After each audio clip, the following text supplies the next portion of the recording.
るからバラ色なんだ俺たちお前がいるから燃えているんだ俺たちあの頃の僕チュチュチュチュチュチュチュチュチュチュチュチュ甘いキスで優しく抱いてあげる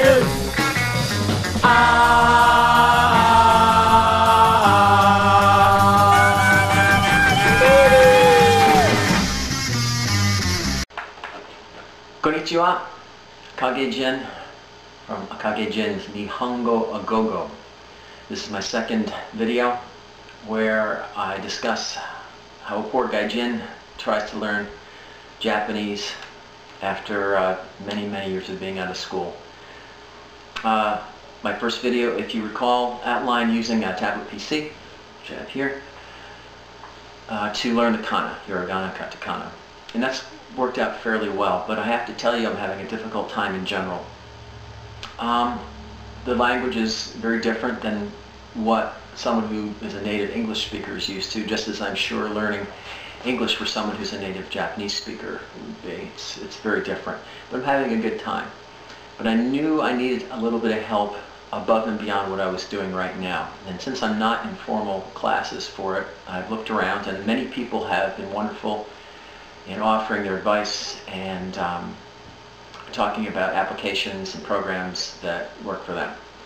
But I happen to find a teacher right now who is helping me a great deal, and I hope will help me get through this first part, again, the learning of the Kana. This is probably the most difficult part that I'm going to come up against. And my teacher, though, is a very wise and well-known teacher. I'd like to introduce the teacher to you now. Doraemon. So for those of you who know Doraemon, you'll know that he's a cat from the future. And so a cat from the future who has a magic pocket has got to know a lot. And one of the things Doraemon knows about is learning the Kana. So using my Nintendo DS, we're going to talk today about the software called Kaiti Oboeru Dora Gana, learning katakana, hiragana, and kanji. So let's take a look at it. Alright, this is the voiceover. I apologize that you're not able to hear the audio from the game itself. I did record it with a camera and I found that this was a lot easier to see, and you're not missing too much of the audio because mainly what I want to have you see is what's available. Everything's in Japanese here. Hit enter or touch the screen to move on. When you first start the game, you'll have to configure a few items such as are you a boy or a girl, what your birthday is, how old you are, those sorts of things. And then once that's done, you come to this menu. And then after you've done it the first time, you don't have to worry about it. The topmost item is the one we're concerned with. There are 6 entries here. Hiragana, katakana, and kanji are on the left, and there are some other items on the right. We're going to first go into the hiragana.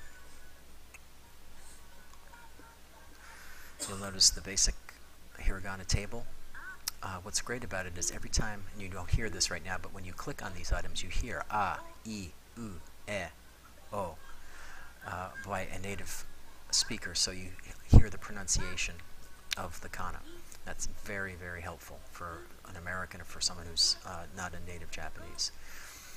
And now we'll go through some of the more the extended Kana with different sounds that aren't on the basic table. What's wonderful is this is a complete set of Kana. They don't just give you the basics, they give you everything. You get a chance to hear them, a chance to practice writing them. And I think that's very important.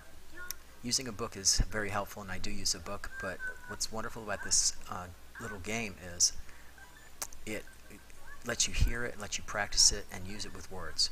Now here on the left you'll see the item I just clicked will show you the stroke order. Another thing that's very important. Just seeing the Kana is important, but even more important is the stroke order. You must write the Kana in the proper order.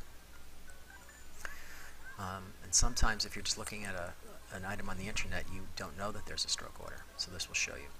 So what I'm doing here was with my tablet PC, just doing drawing it out, just so you can see what it looks like. one thing I should have done that I did not do was draw it incorrectly. If you use the wrong stroke order, you'll get an error message. You can also practice your speaking by going into it, and there's a little microphone on the left that you may have seen. It will allow you to speak the kana, and if you do it incorrectly, it will tell you. Here's kata kana, and again it's similar, a, I, u, e, o, all of them, and then you have the extended ones as well, so we won't go through that again. You can get the stroke order, and again on the left you see how to write it, erase it, or how to pronounce it. And then the kanji, these are I think about 100 basic kanji. You can go through the list. The first one, ichi, and then the rest of the numbers. I love the fact that you can hear them, so you can practice pronouncing them.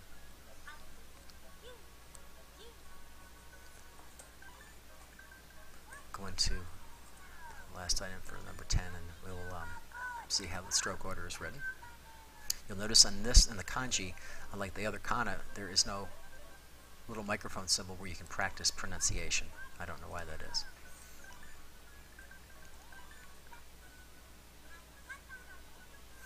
A couple other items that were on the right that I had mentioned, don't use very often.